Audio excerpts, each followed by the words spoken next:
Okay, item 5, file 251577, communication from the Department of Neighborhood Services relating to the demolition application process for the property located at 140 West Garfield Avenue, which is a church.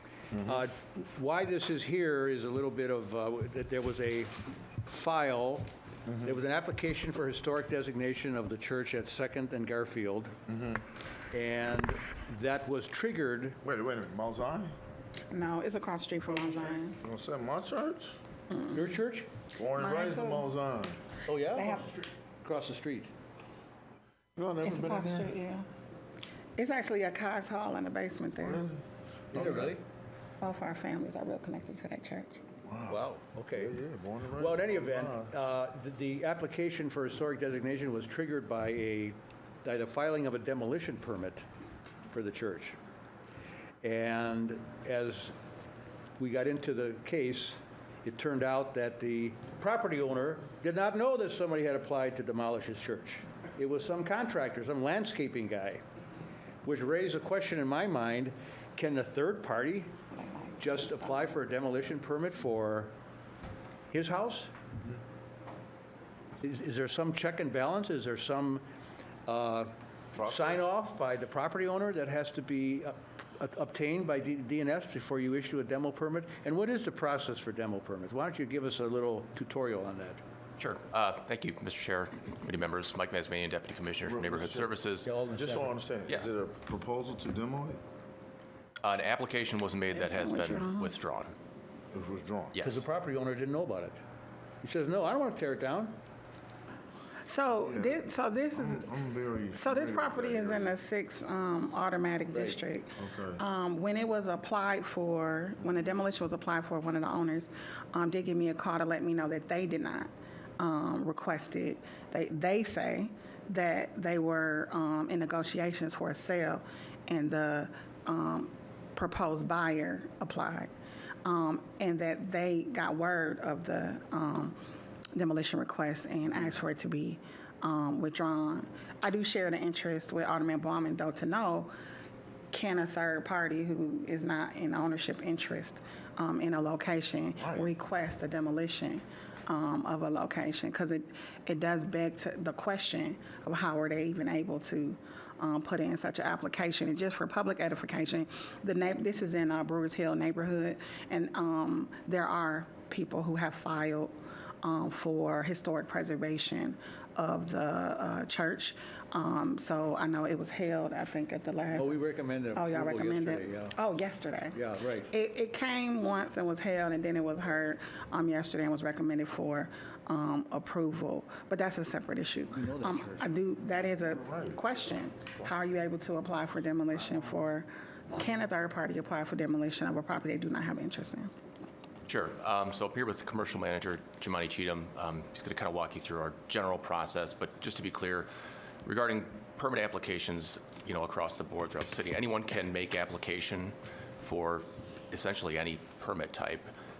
But the distinction is application and submittal is a very far from issuance and approval to actually take action on that, either demolition or an electrical permit or a building permit. So there's lots of checks and balances that come in, to vet that application before it is actually issued. So, What's the criteria for issuance? so that's part of, I think, what Jumani is going to talk about, like what the steps that we take with an application for demolition prior to releasing that permit and issuance. And Mr. Chair? Yeah. Yeah, I'm sure the first question is, what's your relationship to the property? So Right? there doesn't have to be any just- relation. like- Anyone can apply for a permit for essentially any property. That doesn't mean that that application is going to find its way to issuance because. Right, but in the application process, don't you want to know why you trying to do that, or what's your relationship with it? Yeah, well, the applicant will generally identify themselves as contractor, owner's representative. So, Okay. yeah, as part of the application. Is there a part on the form that asks That's this? that, yeah. Okay, gotcha. Yes, good morning, Jumani Cheatham, Good morning. Chairman and committee members. Yes, there is a spot on the application form that does have you identify what your role is. And in a voluntary demolition permit application, which this would have been. This is not one where the city had condemned the property and/or would have taken action.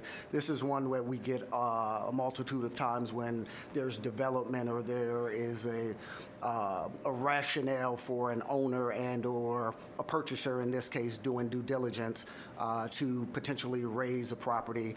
And my understanding, to speak to what Alderwoman Cogg said, is that this was a third-party contractor very known to the city who performs demolitions, who was working through a due diligence study for the potential buyer to see, I guess, to put a full package together of what the cost analysis would be should the potential buyer wind up with that property. There is a application permit process, both online and in person. We have an application permit package, which requires first, just on the application permit itself, about 10 steps before you get from application to issuance.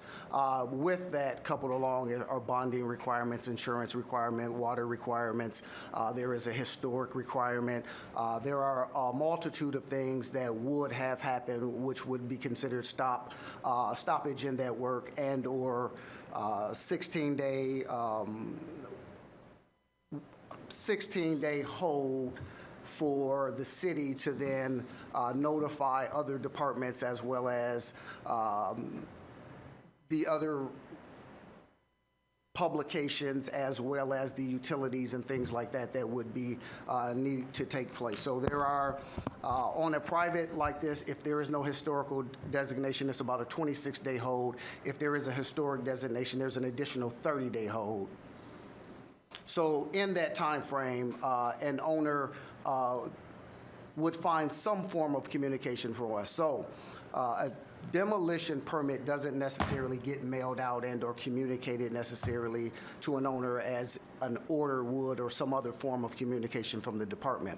But any ancillary documentation would. So when we put the holds on, when we have to contact We Energies or anything like that, all of the ownership on the record would get notified of that.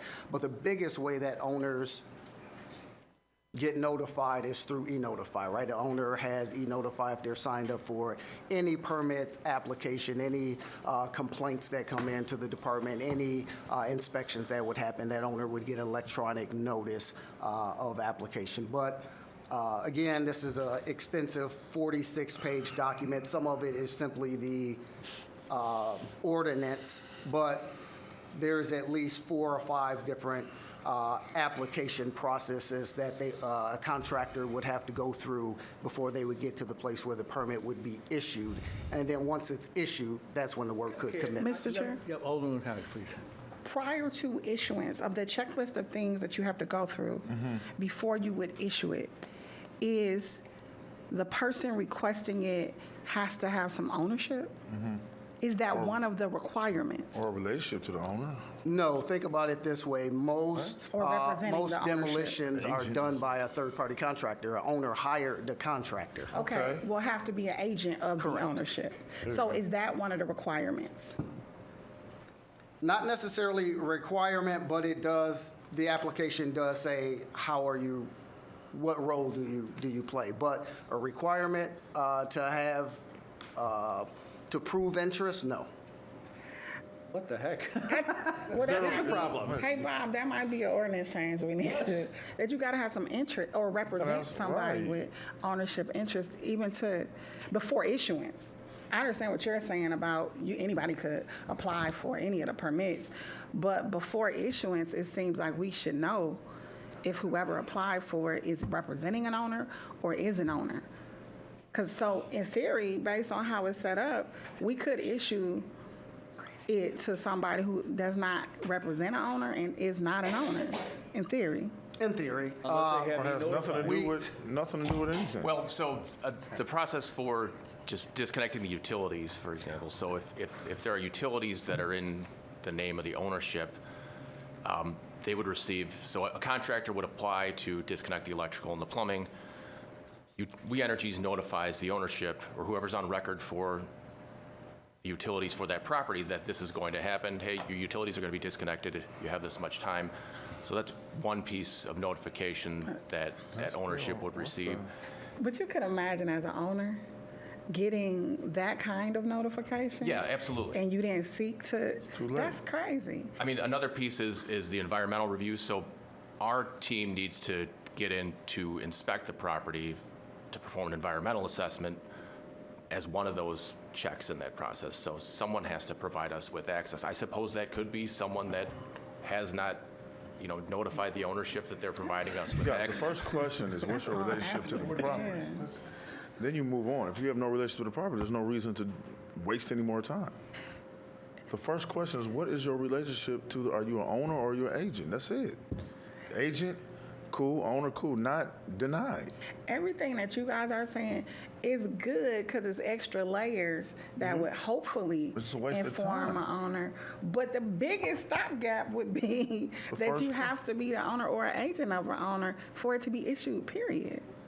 And verification of it. That's not required now, explicitly. Explicitly in our application process, It's no. not. All right, would you guys has like, to be- is that an ordinance change or a Yeah, policy I change? think we would be open to modifying that, to require that for demolition permits. I wouldn't want to Yeah, yeah. do that as a blanket requirement. I mean, this is, I will say, a unique case, I guess. We don't encounter this scenario where people are, engaging in essentially a criminal act to demolish someone's yeah. property. I'm putting in that. but I for understand the amendment. No, we found a loophole and we're just gonna fix it, that's all.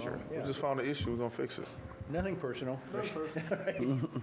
We And just for learned. people's edification, I don't know how the owner found out, but when he called me, it was right when I think an article was written about it as well.